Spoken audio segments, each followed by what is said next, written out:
అందరి ప్రాణాలు యమధర్మరాజు గారు తీస్తారు. యమధర్మరాజు గారి పేరు చెప్తే అందరూ భయపడతారు. కానీ మార్కండేయుడు శివలింగాన్ని కౌగిలించుకొని నన్ను ఇప్పుడు నువ్వేం చేస్తావు అని అనలేదు.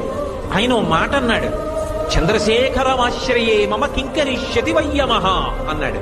నేను పరమశివుణ్ణి పట్టుకుని ఉండగా ఓ యముడా నువ్వేం చేస్తావురా అన్నాడు. ఆయనకి కోపం వచ్చింది. అంటే నువ్వు శివలింగాన్ని కౌగిలించుకుని ఉంటే నేనేం చేయలేను అనుకుంటున్నావా అని పాశం వేశాడు. మరి శివలింగాన్ని గట్టిగా కౌగిలించుకున్నప్పుడు ఆ పాశం శివలింగానికి కూడా పడింది. పడేటప్పటికి చూశాడు శంకరుడు, నన్ను నమ్ముకుని నన్ను పట్టుకుని నేనుండగా నువ్వు ఏమీ చేయలేవంటుండగా పాశం వేస్తావా? అంతే ఎడంకాలెత్తి తన్నాడు యమధర్మరాజు గారి యొక్క వక్షస్థలం మీద. అందరినీ చంపే యముడు మరణించాడు. ఆ మరణించినప్పుడు దేవతలందరూ వచ్చి స్తోత్రం చేస్తే మళ్ళీ బ్రతికించాడు యమధర్మరాజుని. నా భక్తుల జోలికి వెళ్ళ